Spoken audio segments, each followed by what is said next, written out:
Hallelujah. सभी को praise Lord. आइए एक वचन पढ़ेंगे, मत्ती की किताब, इसका 24वां अध्याय और 13 वचन।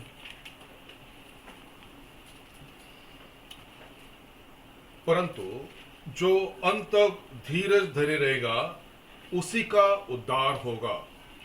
आइए हम लोग इस वचन के लिए हम लोग प्रार्थना करेंगे। Hallelujah, hallelujah. स्तुति धन्यवाद करते हैं खुदावन। प्रभु, ये सांझ के समय के अंदर आपके चरण में आने के लिए प्रभु दया किया। विशेष करके प्रार्थना करते, पढ़ा गया वचन आपका है, आपका वचन आत्मा और जीवन है। प्रभु, उसी आत्मा के द्वारा प्रभु जी आप हमारी अगुवाई कीजिए। वचन के द्वारा बात करने के लिए प्रभु आप हमारी सहायता कीजिए, मदद कीजिए। प्रभु, उस समय जैसे प्रभु जी आपने मूसा को मुंह को छुआ था, प्रभु वही परमेश्वर हमारे द्वारा बात करने के लिए और आपका नाम का महिमा करवाने के लिए हम लोग आपके हाथों में सौंप रहे। खुदावन, हम घटने दीजिए, आप बढ़ने दीजिए और आपका नाम का महिमा करवा के लीजिए। हर एक के वचन समझने के लिए, हर एक के हृदय के अंदर, गहराई के अंदर आप कार्य कीजिए। आत्मिक नेत्र और कान खोल के दीजिए, वचन समझने दीजिए और आपका नाम का महिमा करवा के लीजिए। सारी चीज़ें आपका हाथों में सौंपते, कौन सा भी नेटवर्क टेक्निकल इशू नहीं होना प्रभु, आप हमारी सुरक्षा कीजिए। नासरी यीशु मसीह के नाम से मांगते हैं, आमीन। सभी लोग बैठ जाएंगे। फिर से हम लोग उस वचन को पढ़ेंगे, मत्ती की किताब, इसका 24 अध्याय और 13 वचन। परंतु जो अंत तक धीरज धरे रहेगा हाँ, उसी का उद्धार होगा। देखिए यहाँ पर कलाम कहता है कि जो कोई भी अंत तक धीरज धरा रहेगा उसी का उद्धार होगा। यहाँ पर ये नहीं लिखा है कि शुरुआत में ही अगर तुम दौड़ोगे तो तुम्हारा उद्धार होगा, या बीच रास्ते में जाओ, आधे रास्ते में जाओ, पौने रास्ते में जाओ। लिखा है कि जो अंत तक धीरज धरेगा सिर्फ उसी का उद्धार होगा। तो यहाँ पर दो पड़ाव आते हैं, एक जो दौड़ते हैं और जो अपूर्णता के अंदर रुक जाते हैं, आधे रास्ते में जाकर रुक जाते हैं, और एक झुंड ऐसा है जो बहालीकरण मतलब जो एंड तक जाएगा, ऐसा भी एक झुंड है। तो प्रभु ये दोनों के बारे में प्रॉफिट के द्वारा बहुत अच्छा बात करता है। परंतु यहाँ पर जैसे मत्ती में हमने पढ़ा है कि जो अंत तक धीरज रखकर जो दौड़ेगा उसी का उद्धार होगा। तिमोथी के अंदर भी पौलुस सीधे कहता है कि मैंने वो दौड़ पूरी कर ली है। उसने ये नहीं कहा कि मैं बीच रास्ते में रुक गया और मुझे वो मुकुट मिल गया। उसने कहा है कि मैं वो पूरी दौड़ को खत्म किया है और भी विश्वास को रखवाली करके, विश्वास के साथ उसने वो दौड़ को पूरा किया है, इसलिए उसको वो मुकुट दिया जाएगा। और उसी को नहीं, परंतु जो उसका अनुकरण करेगा, जो उसी रीति से परमेश्वर का आज्ञा का पालन करेगा, प्रभु से प्रेम करेगा, उन सभी को वो मुकुट दिया जाएगा, ऐसे कलाम कहता है। तो प्रॉफिट ये बहुत अच्छी रीति से इसके बारे में बताता है। जो आधे अपूर्ण रास्ते तक जाते हैं उनके जीवन में क्या होता है, एक सुधार आ जाता है। थोड़े समय के लिए क्या हो जाता है, थोड़ा परिवार के अंदर, व्यक्तिगत जीवन के अंदर क्या होता है, थोड़ा परिस्थिति बदल जाता है, कुछ भलाई का काम होता है, कुछ अच्छे काम होते हैं परिवार के अंदर, जीवन के अंदर चंगाई आती है, और मनुष्य क्या हो जाता है, उसी के बीच में अपने आप को क्या कर लेता है, बहुत आनंदित और सुखी मान लेता है कि यही मेरा स्थान है, यही मेरा उद्धार का स्थान है और मैं यही से उठा लिया जाऊंगा। ये क्या करता है, अपने आप को क्या करता है, तसल्ली देता रहता है। परंतु बहुत आगे का रास्ता काटना होता है। वो बहालीकरण होना चाहिए, संपूर्ण समर्पण होना चाहिए, आधा अधूरा नहीं। प्रॉफिट कहता है उससे अच्छा तुम उस रास्ते पे दौड़ो ही मत। अगर तुमको आखिर तक दौड़ना नहीं है तो रास्ते पे आओ ही मत, और आना है तो तुमको दुख होगा, तकलीफ होगा, ताड़ना मिलेगी, तब जाके तुम क्या कर सकते हो, उस अंत तक पहुंच सकते हो। उसके साथ आपको धीरज होना चाहिए। सबसे महत्वपूर्ण पॉइंट क्या है, आपके पास धीरज होना चाहिए। और आप स्वयं ही उस रास्ते के अंदर दौड़ नहीं सकते जब तक कि परमेश्वर आपकी सहायता ना करे। हालेलुया। हम अपने आप से कुछ नहीं कर सकते, हम परमेश्वर से मांगना है कि परमेश्वर मेरा हाथ पकड़ के उस रास्ते को ले चले।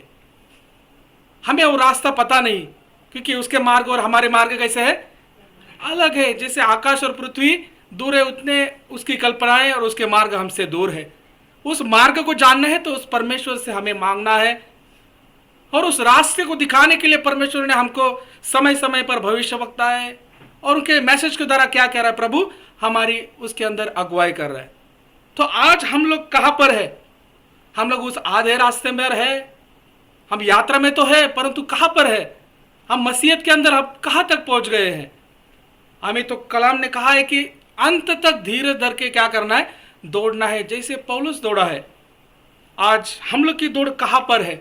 हम अपने आप को क्या करना है, उसको जांच लेना है। अगर कलाम की शुरुआत के अंदर ही देखेंगे तो आदम क्या किया है, कुछ समय तक प्रभु के साथ वो चला है, उसके जीवन के अंदर सुधारनाएं आई, परंतु क्या पूरे रास्ते तक दौड़ पाया? क्या नहीं। पहला आदम आधे रास्ते के अंदर ही गिर पड़ा, इसके लिए तो दूसरा आदम आके क्या किया, उस रास्ते को तय किया है, पूरा किया है। ये रिफॉर्मेशन तक लेके आया आदम, बट उधर गिर गया है, परंतु व्यवस्था को पूरा करने के लिए दूसरे आदम को वहां पर आना पड़ा, और उसी ने क्या किया है, उस कार्य को वो आखिर तक लेके गया है और रिस्टोरेशन तक लेके आया। रिस्टोरेशन मतलब क्या, बहालीकरण होता है।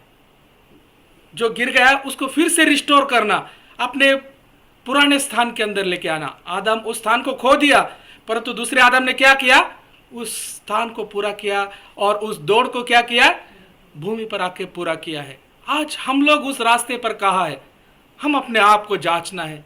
और एक वचन पढ़ेंगे, दूसरा राजा इसका दूसरा अध्याय 13 और 14 वचन को पढ़ेंगे। दूसरा राजा इसका दूसरा अध्याय 13 और 14 वचन। फिर उसने हाँ। एलिया की चद्दर उठाई, हाँ जो उस पर से गिरी थी, हाँ और वो लौट गया हाँ और यरदन के तट पर खड़ा हुआ। हाँ तब उसने एलिया की वो चद्दर जो उस पर से गिरी थी हाँ पकड़कर जल पर मारी और कहा, हाँ। एलिया का परमेश्वर यहोवा कहाँ है? उसके अंदर 12 वचन भी पढ़ेंगे। और उसे एलिशा देखता और पुकारता रहा, हाँ हाय मेरे पिता, हाय मेरे पिता, हाय इजराइल के रथ और सवारों। देखो यहां पर हम लोग देखेंगे तो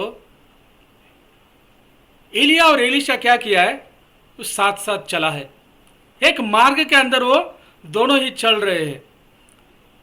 और वहां पर जाने के बाद हम लोग देखते हैं कि वो गिलगाल से चले, फिर गिलगाल के बाद बेथेल में गए, बेथेल के बाद यरीहो में गए, और यरीहो के बाद यरदन पर गए, और यरदन के बाद वो क्या आता है, पांचवा मतलब प्रभु का कृपा आता है, उसके बाद ये उठा लिया गया है। वो चारों स्थान के अंदर वो मार्ग से दौड़े हैं, और उसके पीछे पीछे कौन गया है, एलिशा भी गया है।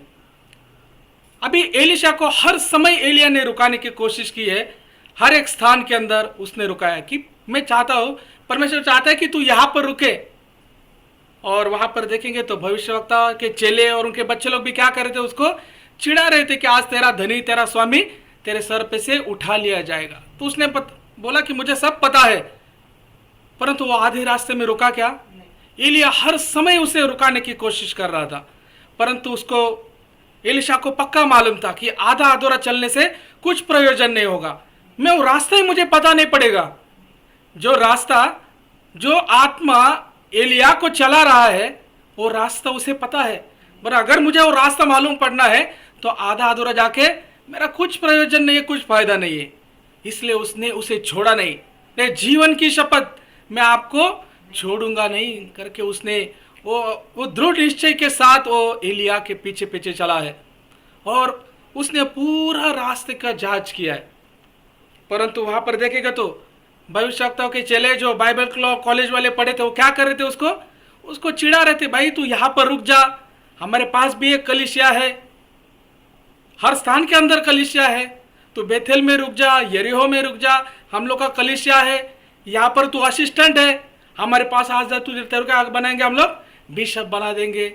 परंतु उसने क्या किया है, उसने नहीं, वो मुंह के अंदर नहीं गिरा है, वो सुधारना नहीं चाहता था, वो संपूर्ण बहालीकरण चाहता था, संपूर्ण परमेश्वर को उसने त्याग दिया था। इसने वो पूरा दौड़ जो एलिया दौड़ा था वही दौड़ क्या किया है, एलिशा भी उस आखिरी स्थान तक लेके गया है। उस स्थान के द्वारा ही आपको पता चल सकता है कि वो उठा लिया जाने का स्थान कौन सा है, तब तक उसने उसको क्या किया नहीं, उसको छोड़ा नहीं। और उसके अंदर एक इंटरेस्टिंग बात देखो, उसी रास्ते से वो भविष्यवक्ता के चेले जो उसको चिढ़ा रहे थे, वो भी उसी रास्ते से गए हैं, परंतु उनके अंदर कुछ आशा था क्या? कुछ प्रतिज्ञा था क्या? उनको कुछ कॉलिंग था क्या? नहीं। पर एलिशा एक वाचा के साथ गया था कि मुझे उस दुगने आशीष को पाना है। शुरुआत से ही उसने वो निश्चय किया था। परंतु ये जो व्यर्थ में दौड़ रहे थे, आज कलीसिया का बहुत सारा स्थिति ऐसा ही है। बहुत सारे लोगों को यही पता नहीं कि हम लोग क्यों दौड़ रहे हैं। ये जो भविष्यवक्ता के चेले हैं, इनका काम यही था कि उसको चिढ़ाना है। उनका ध्यान वहां पर नहीं था कि आज एलिया उठा लिया जाने वाला है, अगर हम लोग भी उसके पीछे पीछे चले तो हम लोग भी उस रास्ते को जान सकते हैं। अगर वो प्यास हमारे अंदर भी जागृत हो जाए तो हो सकता है कि हम लोग भी उस उठा लिए जाने के अंदर जा सकते हैं। परंतु उनके अंदर क्या था? वो आशा ही नहीं थी, वो सिर्फ व्यर्थ में दौड़ रहे थे। आज बहुत सारे मंडली की यही स्थिति है कि हम लोग क्यों दौड़ रहे हैं यही पता नहीं, क्या प्रयोजन है वो पता नहीं, सिर्फ दौड़ना है। तो उससे आपको कुछ भी लाभ नहीं है। इससे अच्छा है कि आप पुनः आप मूल स्थान में चले जाए। नहीं तो जैसे वो जंगल के अंदर कितने लोग मरे थे पता है क्या? 19,98,998 लोग जंगल में मरे थे 20 लाख में से। उसमें से सिर्फ 2 क्या हो गए? बच चले गए। तो आप उसके अंदर कौन से झुंड के अंदर है? आप अपनी क्या करना है? अपने आप को जांचना है, अपने आप को परखना है कि मैं कौन से झुंड के अंदर है, मैं प्रभु के अंदर हमारा अभी तक क्या मेजरमेंट है, मैं कितना दौड़ा हूं और कितना दौड़ना है। ये हम क्या करना है? आत्मचिंतन करना है कि मैं आज प्रभु के अंदर किधर हूं। और भी अगर हम लोग देखेंगे तो एलिशा पक्का जानता था कि मैं उस रास्ते को जान लूंगा तो मैं भी उस उठा लिए स्थान के अंदर पक्का चला जाऊंगा। और उसका प्रयोजन क्या? उसका चिन्ह क्या? वहां पर पहुंचा है तो उसका चिन्ह क्या? जो चद्दर एलिया के ऊपर से गिरी थी, जो चद्दर के द्वारा एलिया ने वो यर्दन को तोड़ा था, 2 भाग किया था, वही आत्मा और भी दुगने सामर्थ्य के साथ जब एलिशा पर उतरा तो क्या हो गया? वही कार्य वहां पर हुआ है। वही यर्दन फिर से क्या हो गया है? 2 भाग हो गया है। और फिर जो चिढ़ा रहे थे वही लोग क्या हो गए? आके उसको दंडवत करने लगे कि जो आत्मा एलिया के ऊपर था वही क्या कर रहा है? एलिशा के द्वारा कार्य कर रहा है। देखो, जो उसको चिढ़ा रहे थे, जो बाइबल कॉलेज में पढ़े हुए थे, जो उसको अपने कलीसिया के अंदर लेके जाने चाहते थे, परंतु एलिशा का मन कैसा था? उस स्वर्गीय चीजों पर ध्यान था, उस उठा लिए जाने के वो दुगने आशीष के ऊपर था। ऐसे व्यर्थ के अंदर नहीं दौड़ना है। हम किस लिए दौड़ रहे हैं और उस दौड़ने का प्रयोजन क्या है, हमारे लिए क्या रखा है? जैसे पौलुस कहता है कि मैंने वो दौड़ पूरा किया है और मुझे वो जीवन का मुकुट मिलने वाला है। आज हमारे लिए भी कुछ तो एक आस है। प्रभु ने हमें भी एक स्थान रखा है, जो स्थान आदम ने खोया है, फिर से हम लोग क्या करना है? उसी स्थान को पाना है। और भी एक वचन पढ़ेंगे, इब्रानी का किताब, इसका 6वां अध्याय 1 से लेकर 6 तक के वचन पढ़ेंगे। इब्रानियों की किताब 6वां अध्याय 1 से लेकर 6 तक के वचन पढ़ेंगे। इसलिए हाँ आओ मसीह की शिक्षा की आरंभ की बातों को छोड़कर हाँ हम सिद्धता की ओर आगे बढ़ते जाएं हाँ और मरे हुए कामों से मन फिराने और परमेश्वर पर विश्वास करने और बपतिस्मा और हाथ रखने और मरे हुए के जी उठने और अंतिम न्याय की शिक्षा रूपी नींव फिर से न डाले।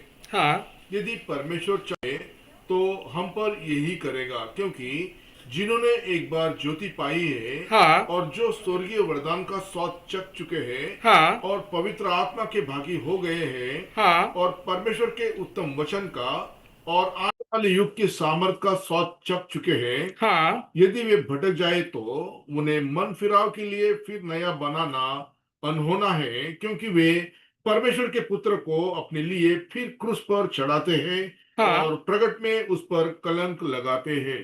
देखिए यहाँ पर पौलुस कितना सटीक रीति से कहता है कि हमें सिद्धता की ओर आगे बढ़ना है। हम अब कहां पर है? हम आधे रास्ते में हैं, हम अपूर्णता के अंदर है और हमें उस सिद्धता की ओर बढ़ना है। परंतु इसके अंदर हम लोग देखेंगे तो तीसरे वचन के अंदर लिखा है, चौथे वचन से आगे पढ़ेंगे। क्योंकि जिन्होंने एक बार ज्योति पाई है देखो, जिन्होंने एक बार ज्योति पाई है। और जो स्वर्गीय वरदान का स्वाद चख चुके हैं हाँ, और पवित्र आत्मा का भागी हो गए हैं हाँ, और परमेश्वर के उत्तम वचन का और आने वाले युग के सामर्थ का स्वाद चख चुके हैं, हाँ। यदि वे भटक जाए तो उन्हें मन फिराव के लिए फिर नया बनाना अनहोना है। देखो, जो लोग उस रास्ते को पाया है और उस रास्ते के अंदर दौड़ रहे हैं, सिद्धता की ओर दौड़ रहे हैं, और जिन्होंने एक बार ज्योति पाया है, स्वर्गीय वरदान का स्वाद चख चुके हैं और पवित्र आत्मा के भागी हो गए हैं, अगर वो लोग ही वो रास्ता भटक गए तो उनको फिर से उस रास्ते पे लाना अनहोना है करके लिखा गया है। अगर आप इसको शांत रीति से पढ़ेंगे तो आप बोलेंगे कि पवित्र आत्मा पाया हुआ इंसान अगर वो रास्ते पे दौड़ रहा है, अगर वो रास्ते से वो भटक जाएगा तो उसको फिर से उस रास्ते के अंदर ला नहीं सकते। पढ़ने के बाद आपको यही प्रतीत होगा, परंतु इस रीति से नहीं है ये वचन। प्रॉफिट इसको इसीलिए तो प्रभु ने प्रॉफिट को रखा है कि उसका खुलासा करके दे। पढ़ने वालों को तो यही लगेगा, अरे जो को पवित्र आत्मा के भागे हुए हैं वो कैसे रास्ता भटक सकते हैं? प्रॉफिट कहते हैं जिनको पवित्र आत्मा मिला है वो फिर से रास्ता भटक नहीं सकते हैं। हो सकता है एक बार बपतिस्मा लिए हुए लोग मंडली के अंदर आएंगे, थोड़े दिन रहेंगे, चिन्ह चमत्कार को देखेंगे, फिर से जा सकते हो। परंतु जिन्होंने पवित्र आत्मा का बपतिस्मा पाया है वो कभी भटक नहीं सकते। वो अनहोना है, वो असंभव है करके प्रॉफिट कहते हैं। यही तो परमेश्वर चाहता है कि प्रॉफिट के द्वारा ये सारा परमेश्वर ने प्रकटीकरण देके रखा है। यहाँ पर लिखा है कि जो स्वर्गीय वरदानों को छक चुके हैं, पवित्र आत्मा का भागी हो चुके हैं, अगर वो रास्ता भटक जाए तो वापस लाना मुश्किल है। तो आप बोलेंगे फिर ये वचन किसके लिए है? ये वचन उनके लिए है जो उस रास्ते में शारीरिक रीति में दौड़ रहे हैं।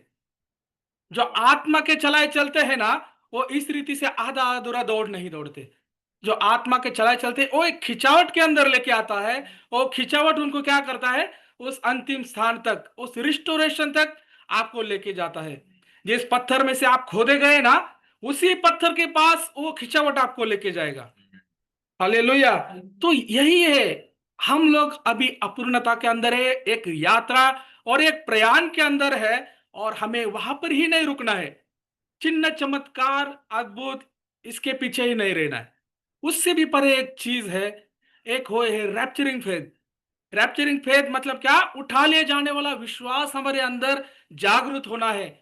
वही आपको वहां पर खींच के लेके जाएगा। यूं ही व्यर्थ में दौड़ना नहीं है। वो भाई जा रहे हैं इसके लिए मैं भी कलीसिया जा रही हूं, नहीं।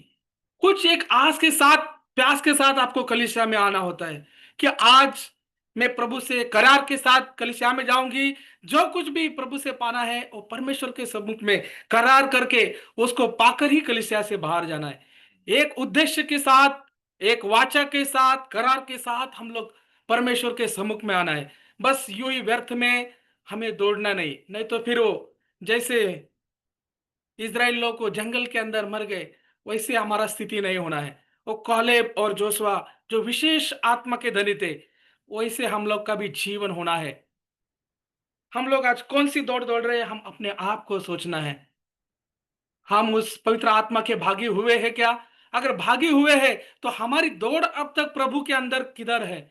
हम अपने आप का जांच पड़ताल करना है। जैसे रिपोर्ट निकलता है ना कंपनी के अंदर, रिपोर्ट निकलता है कि ये साल में हमने कितना प्रॉफिट किया, अगले साल में कितना प्रॉफिट करने वाले हैं, कितना हमने गलतियां किया है। ये सारे का क्या होता है? एक अभ्यास किया जाता है, उसके लिए एक कमिटी गठित की जाती है। परंतु हम लोग मसीह के अंदर क्या हम ये सारा चीज करते हैं क्या?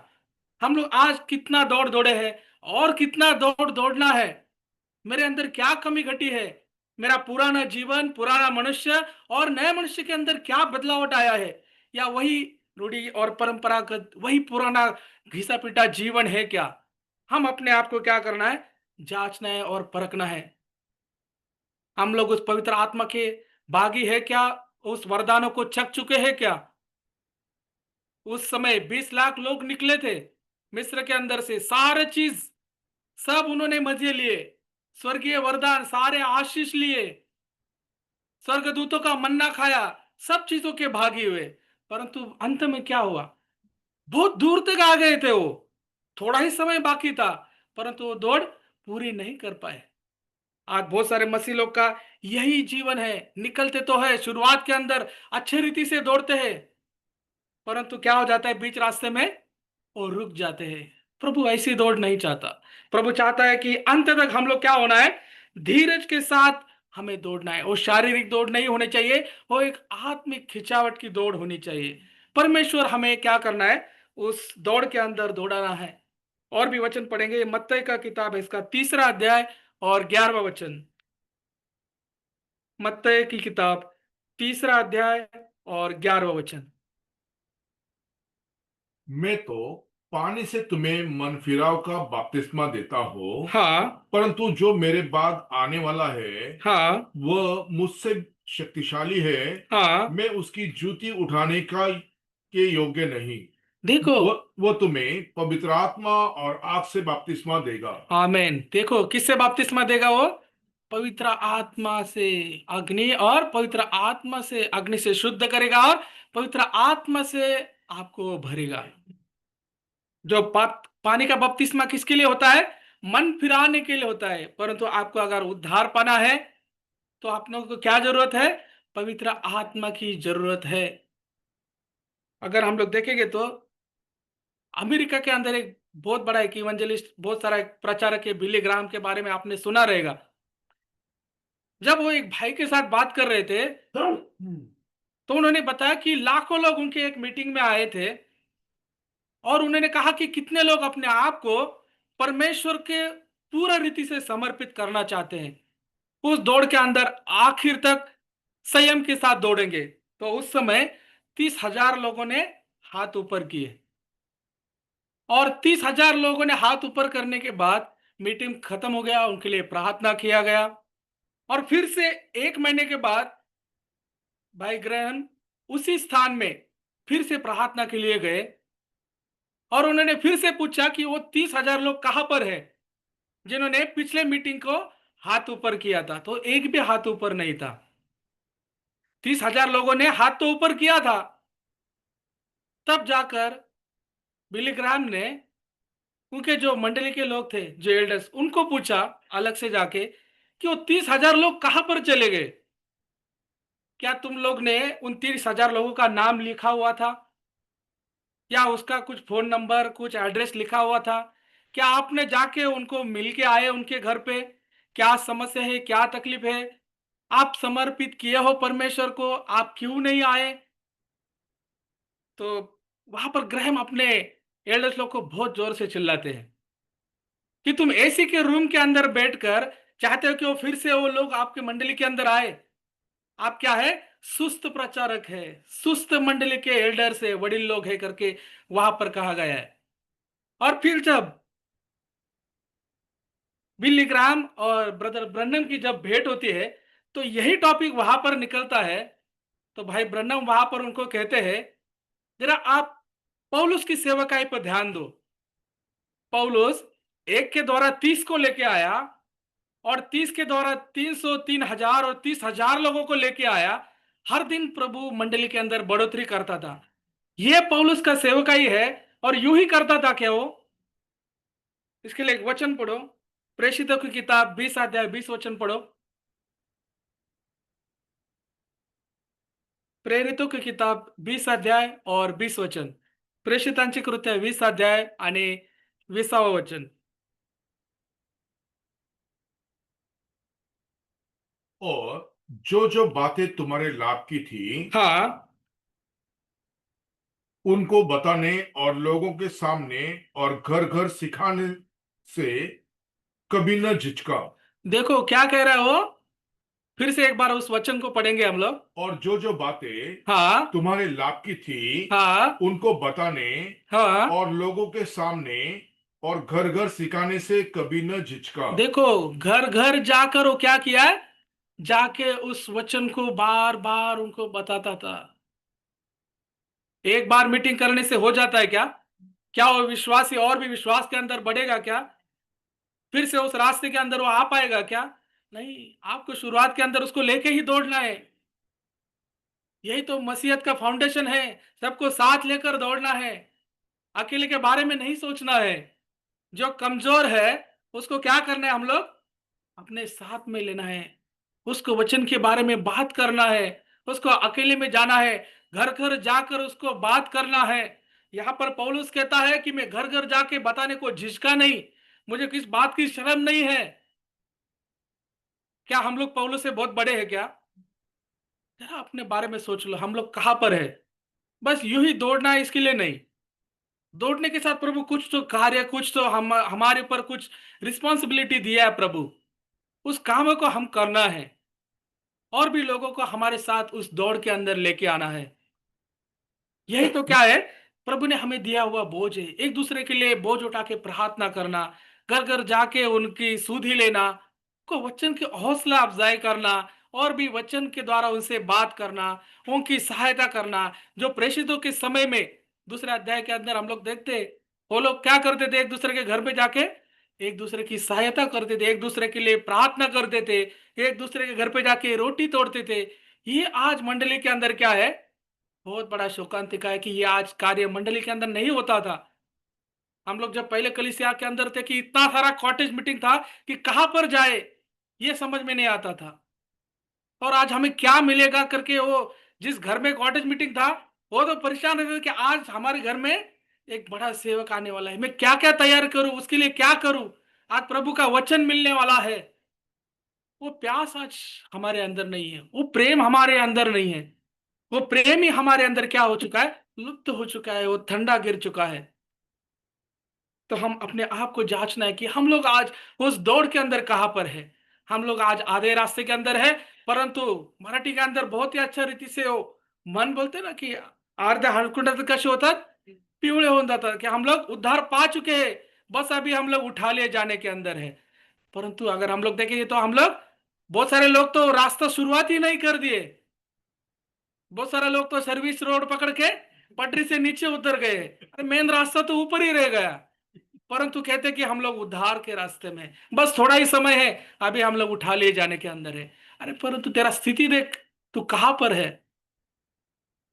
ये एलिशा इधर उधर नहीं गया सर्विस रोड पे, बहुत सारा यरीहो था, गिलगाल था, यरदन था, नहीं गया। एक ही रास्ता, एलिया के पीछे सीधा रास्ता, जो रास्ता पौलुस ने पकड़ा था, सीधा रास्ता।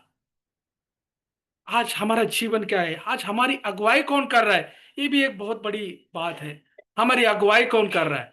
उस समय प्रभु जब बपतिस्मा लेने जो उस पानी के अंदर आ गए, ऊपर से क्या उतरा है, पवित्र आत्मा उस कबूतर की नाई, वो पिंडू क्या हो गया, उस मेमने के ऊपर उतरा है। और वो कबूतर उस मेमने की उस कलवरी तक अगुवाई किया है। आज हमारी अगुवाई कौन कर रहा है। बहुत सारे लोग ऐसे दौड़ रहे हैं कि वो कलवरी के ही शत्रु है, दुश्मन है करके।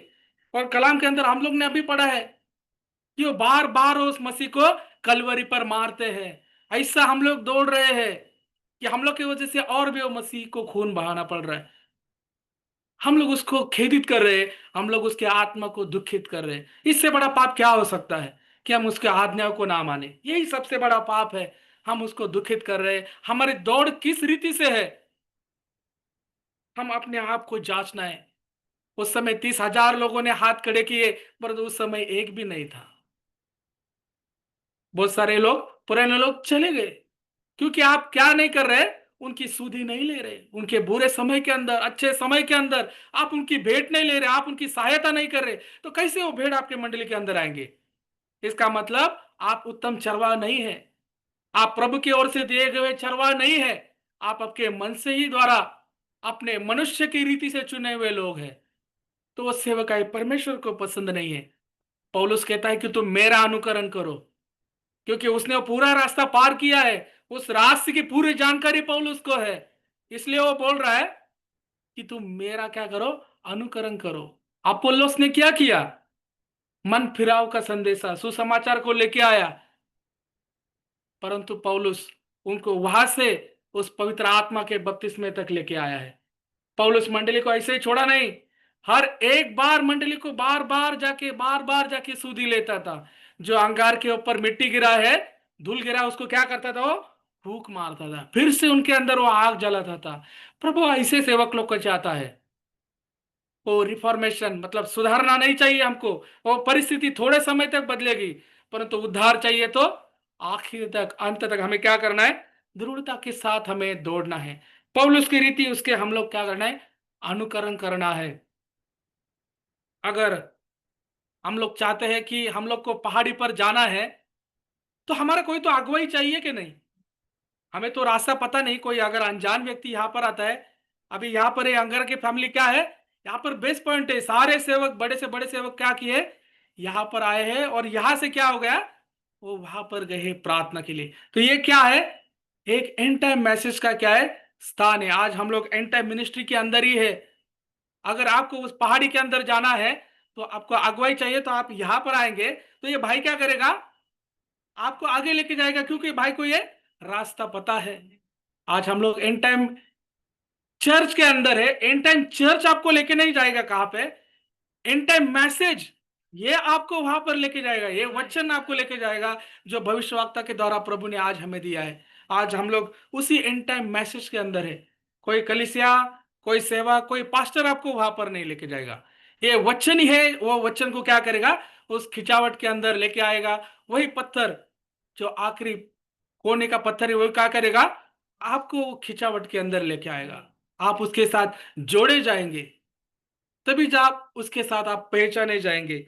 हमको उस सुधार के अंदर नहीं रहना है, हमें क्या करना है, संपूर्ण बहालीकरण, संपूर्ण रीति से परमेश्वर को सौंपना है। अब्राहम की ध्यान कहां पर था, ऊपर की ओर था, उसका रोड मैप ऊपर था। प्रभु ने उसको कॉलिंग किया था, उसको रोड मैप दिखाया था कि भाई ये रास्ते से तेरे को चलना है। लौत भी उसके साथ दौड़ रहा है उसी रास्ते पर। लौत भाई साहब एक अलग रास्ता पकड़ लिया, परंतु वो रास्ते के साथ अगर वो जाता था, तो जैसे एलिशा उस आशीष को पाया, लौत भी उस आशीष को पाता था। पर लौत क्या किया, उस रास्ते को छोड़ के एक अपना अलग रास्ता पकड़ लिया। बहुत सारे लोग ऐसे ही कर रहे हैं। आज मंडली की स्थिति यही है, हमें एक प्राचीन मार्ग दिया हुआ है, और वो परमेश्वर क्या कर रहा है, उसके अंदर हमारी अगुवाई कर रहा है। वो पुरुष, पुरुष कौन है, वो प्रभु हमारा यीशु मसीह है। वो हमारा वहां पर इंतजार कर रहा है। एक प्राचीन मार्ग परमेश्वर हमें भविष्यवक्ताओं के द्वारा, समय समय के द्वारा हमें सूचित करते आ रहा है। और भी हम लोग वचन पढ़ेंगे, योएल नबी की किताब, इसका दूसरा अध्याय और 23 से लेकर 25 तक के वचन पढ़ेंगे।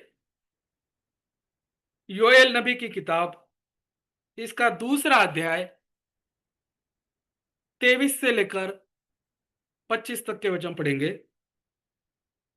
हे सियन के लोगों, हाँ तुम अपने परमेश्वर यहोवा के कारण मगन हो हाँ। और आनंद करो, क्योंकि तुम्हारे लिए वो वर्षा अर्थात बरसात की पहली वर्षा बहुतायत से देगा, और पहले के समान अगली और पिछली वर्षा को भी बरसाएगा। देखो, पहली वर्षा और आखिरी समय का वर्षा के बारे में यहां पर बताया गया है वे भविष्यवक्ता के द्वारा। अभी ये पहली वर्षा क्या करेगा, आपको एक रिफॉर्मेशन मतलब सुधारना को लेके आएगा, परंतु ये आखिरी वर्षा क्या करेगा, आपको रिस्टोरेशन तक। जो दुल्हन गिर चुकी थी आदाम के समय के अंदर, उसको ही वो रिस्टोर करने के लिए वो क्या कर रहा है, फिर से वो बहालीकरण करने के लिए, फिर से उसको अपने मूल स्थान के अंदर लेके आने के लिए, जो स्थान आदम और हवा ने खोया था, उस स्थान को परमेश्वर उसके दुल्हन को पाने के लिए फिर से क्या कर रहा है, उस आखिरी वर्षा को लेके आता है।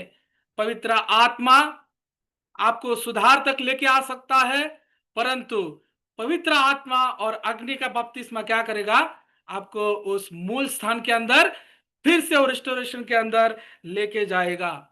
अगर हम लोग एवरेस्ट देखा है कभी, आपने सुना रहेगा, सबसे ऊंचा पहाड़ है पर्वत, उसके अंदर अब बहुत सारे विदेशी लोग क्या करते हैं, आकर चढ़ते हैं और बताते हैं कि हम लोग ने ये पूरा पार किया है और बख्शिश लेके जाते हैं।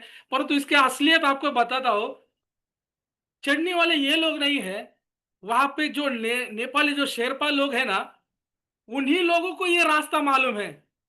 वही लोग ये सब पार कर चुके हैं और रास्ते से रस्सी बांधकर नीचे लेके आते हैं और विदेशी लोगों को बोलते हैं आप छोड़ो भाई, ये लो रस्सी।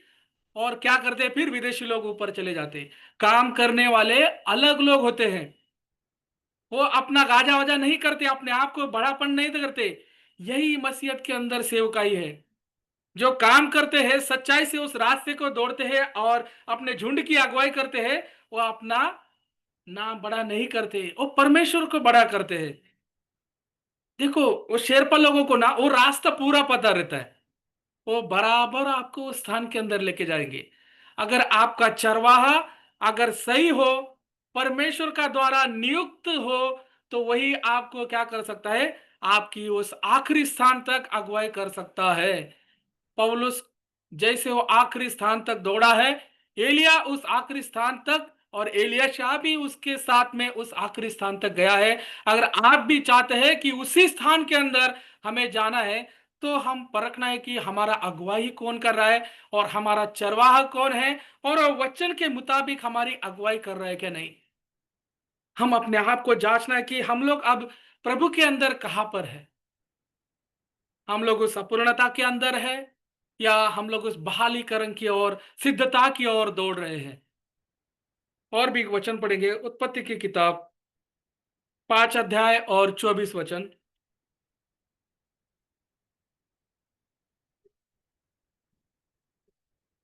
उत्पत्ति की किताब 5 अध्याय और 24 वचन। जब मधुशेल 127 वर्ष का हुआ, तब उसे लेमेक का जन्म हुआ। एनोक, एनोक के बारे में लिखा हुआ है। 5:24। हनोक परमेश्वर के साथ साथ चलता था, हाँ, फिर वह लोप हो गया क्योंकि हाँ। परमेश्वर ने उसे उठा लिया। देखो, एनोक 365 दिन कितने साथ परमेश्वर के साथ साथ चलता था करके लिखा है। और उसने क्या आधा अधूरे में परमेश्वर को छोड़ दिया क्या? नहीं, वो आखिर तक उस उठा लिए जाने तक क्या था, वो परमेश्वर के साथ साथ चला है। वो आधा अधूरा रास्ता नहीं दौड़ा है। एक दुल्हन का एक सच्चा प्रतिरूप कौन है? तो ये एनोक है। उठा लिए जाने तक वो परमेश्वर के साथ साथ चला करके उसके बारे में गवाही देता है। इब्री 11:5 के अंदर भी उसके बारे में यही लिखा है कि उसके उठा लिए जाने से पहले वो जब भूमि पर था, वो प्रभु से डर के चलता था, और उसके बारे में गवाही दी कि उसने परमेश्वर को प्रसन्न किया। सिर्फ दौड़ना ही नहीं, परमेश्वर को अपने क्रिया के द्वारा हमें प्रसन्न करना है। और विश्वास के बिना परमेश्वर को प्रसन्न करना अनहोना है। सिर्फ दौड़ना नहीं, विश्वास के साथ दौड़ना है। विश्वास के साथ दौड़ेंगे तो ही वो जीवन का मुकुट आपको मिल सकता है। एनोक एक परमेश्वर का सच्चाई दुल्हन को इंडिकेट करता है। वो आधा अधूरा रास्ता नहीं दौड़ा, पूरे रास्ते के साथ परमेश्वर को आनंदित किया, परमेश्वर को प्रसन्न किया। और दिन प्रतिदिन वो क्या होता गया, हल्का होता गया। प्रॉफिट कहते हैं, क्योंकि उसके अंदर संसार की चीजें नहीं थी, संसार की अभिलाषा नहीं थी कि मुझे ये पाना है वो पाना है। उसका एक ही ध्यान था, उस उठा लिए जाने के अंदर जाना है। एक ही आशा के साथ वो परमेश्वर के साथ दौड़ता था। इसके लिए संसार की चीजें उसे खींच नहीं पाई। वो दिन प्रतिदिन हल्का होते गया और अचानक से एक दिन लोप हो गया और उसे किसी ने नहीं देखा। और परमेश्वर इसके बारे में इब्रानियों 11 के अंदर गवाही देते हैं कि वो परमेश्वर को डर के चलता था। परमेश्वर को प्रतिदिन प्रतिदिन वो क्या करता था, प्रसन्न करता था। ऐसे हमारा जीवन होना चाहिए। क्या प्रभु आज हमारे क्रिया से प्रसन्न है क्या? हम लोग सिर्फ दौड़ रहे हैं, परंतु हमारा क्रिया कैसा है? क्या हम लोग दुखित कर रहे हैं क्या? परमेश्वर को हम लोग ताड़ना दे रहे हैं क्या? प्रताड़ना कर रहे हैं क्या? हम अपने आप को जांचना है। हनोक के जैसा हमारा जीवन होना है, एक सच्चे दुल्हन के माफिक हम अपने आप को परमेश्वर के सम्मुख में लेके आना है।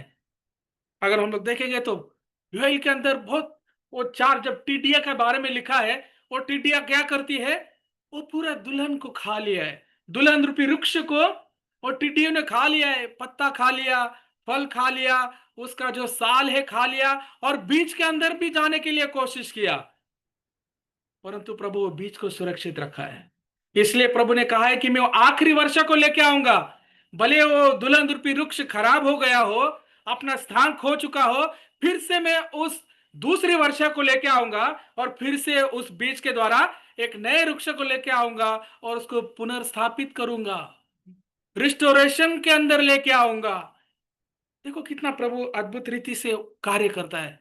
इसलिए प्रभु दूसरे बारिश को लेके आने वाला है। हम अपने आप को उसके राज्य के लिए तैयार करना है।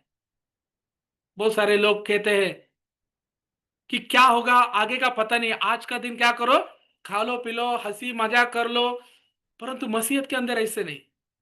आज का चिंता मत करो, उस चीज की चिंता करो जो अंध की चीजों के ऊपर ध्यान लगाओ।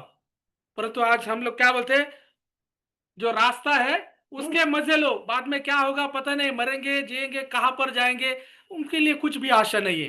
परंतु मसीहत के अंदर हमें आशा है, हम लोग उससे मिलने वाले हैं। उस दुल्हन की, उस दूल्हे को हम लोग मिलने वाले हैं मध्य आकाश के अंदर। तो क्या हम दुल्हन हैं, तो हम अपने आप को उस वचन के द्वारा श्रृंगार करके उसके सम्मुख में आए हैं क्या? हम अपने आप को क्या करना है, परखना है, जांचना है। रिफॉर्मेशन सुधारना के अंदर, चंगाई और इसके अंदर हम लोग नहीं बैठना है, उससे परे हमें आगे बढ़ना है। उस अंतिम स्थान की ओर हम लोग क्या करना है, अग्रसर होना है। परमेश्वर क्या करना है, हमारी उसके अंदर अगुवाई करना है। एक आखिरी वचन पढ़ेंगे, प्रकटीकरण की किताब 21 अध्याय और 9वां वचन। प्रकटीकरण का किताब 21वां अध्याय और 9वां वचन। फिर जिन 7 स्वर्गदूतों के पास 7 अंतिम विपत्तियों से भरे 7 कटोरे थे, हाँ उनमें से एक मेरे पास आया हाँ और मेरे साथ बातें करके कहा, हाँ। इधर आ, मैं तुझे दुल्हन अर्थात मेमने की पत्नी दिखाऊंगा। देखो सातों मंडली के बारे में कौन बता सकता है? जो सातों मंडली के पार गया है, सातों मंडली का रास्ता पार किया है, वही क्या कर सकता है, ऊपर से नीचे तक देख सकता है, अवलोकन कर सकता है। प्रभु ने सातवें मंडली के लिए भविष्यवक्ता प्रोफेट विलियम ब्रनम को दिया है, और उनको ये सारा गुप्त रहस्य प्रकट किया है। और ऊपर से तब देखते हैं, उन्होंने अवलोकन किया सारे मंडली के अंदर क्या भलाई का काम हुआ है और क्या कमी घटी है। ये सारा चीज का अवलोकन करने के बाद ही क्या कर रहा है प्रॉफिट, एक प्रभु उनको प्रकटीकरण दिया है कि सातवें मंडली को कैसे परिपूर्णता के अंदर लेके आना है, उसके मैसेज के द्वारा कैसे उस दुल्हन को परिपूर्णता के अंदर लेके आना है। प्रभु ने ये सातवें दूत को प्रकट किया। आज कितने लोग प्रॉफिट को जानते हैं? बहुत कम लोग हैं। परंतु प्रॉफिट कहता है ये सभी के लिए नहीं है, ये सिर्फ किसके लिए है, उसके दुल्हन के लिए है। और वही झुंड क्या करेगा, उनकी अगुवाई करेगा। आज वही मैसेज, प्रॉफिट का मैसेज क्या कर रहा है, आज हमारी उसी रास्ते के अंदर अगुवाई कर रहा है। वही हमको दिन प्रतिदिन अपने आप को तैयार होने के लिए हमारी सहायता और मदद कर रहा है। वो हम लोग दिन प्रतिदिन रिस्टोरेशन के अंदर, एक बदलावट के अंदर लेके आ रहा है। हम इतने समय से वचन को खा रहे हैं, प्रकटीकरण मिल रहा है, सारे चीज मिल रहा है, परंतु हम लोग क्या उसके दुल्हन होने के लायक बने हैं क्या? हम अपने आप को परखना है। हम आधे रास्ते में दौड़े हैं, क्या हम लोग पूरे रास्ते के दौड़ना चाहते हैं? हमारे अंदर क्या आशा है? हम अपने आप को जांचना है, परखना है, क्या हम तैयार है क्या? उस समय एलिएजर जब रेबेका के पास आई, रेबेका ने क्या कहा, मैं जाने के लिए तैयार हूं। ऐसा हमारा जीवन होना चाहिए, एक सच्चा है दुल्हन। हमेशा वो राज्य, वो समय पता नहीं हमें कब आएगा, पर तो समय आएगा, आद्य देवदूत की वाणी आएगी, ललकार होगी, तब हमें क्या होना है, तैयार रहना है। वो 5 होशियार कुमारी की तरह हम लोग क्या करना है, तैयार रहना है। आज हम लोग उसी प्रयाण के अंदर है, दौड़ के अंदर है। हम सिर्फ चिन्ह चमत्कार चंगाई इसके बीच में नहीं रहना है। जैसे प्रॉफिट कहते हैं कि मैं इस पार नहीं तो उस पार मिलूंगा। आज हमारे पास भी एक आशा है। नहीं तो बहुत सारे लोग इधर ही यारदन के इस नगर में ही क्या है, बहुत आनंदित है, बहुत खुशी के द्वारा है, परंतु उनको पता नहीं कि वो यरीहो की दीवार उनके और परमेश्वर के बीच में खड़ी है। आज परमेश्वर ने वो सारे पर्दे हमसे दूर किए हैं। आज परमेश्वर से हम लोग क्या कर सकते हैं? डायरेक्ट वार्तालाप कर सकते हैं। परमेश्वर हमें इतना प्रेम करता है। तो आज ये वचन के द्वारा प्रभु ने बोलने के लिए सहायता और मदद किया। आज हम लोग कहा है, अपने आप को जांचना है। हम लोग एक प्रयाण के अंदर है, दौड़ के अंदर है। वो इजराइल लोग भी एक दौड़ तक बहुत दूर तक आ चुके थे, और थोड़ा सा अगर संयम से, धीरज से अगर परमेश्वर की सारी चीजों को अंगीकार थे, उसका इंकार नहीं करते, तो कहां पर रहते थे? उस परम कारां के अंदर रहते थे। वहां पर जो 10 लोग थे, उनका अगर रिपोर्ट लाना भेजा तो वो क्या कर गए? अरे वहां के लोग कैसे हैं? वो तो दानव है। परंतु जो दो विशेष आत्मा पाए हुए लोग क्या कह रहे थे? हम लोग उस परमेश्वर के द्वारा इनके ऊपर जयवंत होने के लिए सामर्थ्यवान है करके उन्होंने कहा। वो विश्वास के द्वारा हम लोग दौड़ना है। बस यूं ही नहीं दौड़ना, विशेष आत्मा प्रभु से हम लोग मांगना है। उस विश्वास, रैप्चरिंग फेथ को मांगना है। सिर्फ विश्वास नहीं, विश्वास होता है, बड़ा विश्वास होता है, और एक रैप्चरिंग फेथ होता है। उस हम लोग उस उसकी ओर हमें अग्रसर होना है। परमेश्वर उस उठा लिया जाने के विश्वास को हम लोग को मांगना है, कि जैसे वो हनोक को प्रभु उठा लिया, हमारे भी को क्या करेगा परमेश्वर? उस मध्य आकाश में उठा लेगा। तो परमेश्वर इस वचन के द्वारा बोलने की सहायता मदद किया। ये वचन के द्वारा परमेश्वर आप सभी को आशीष करे। हाँ।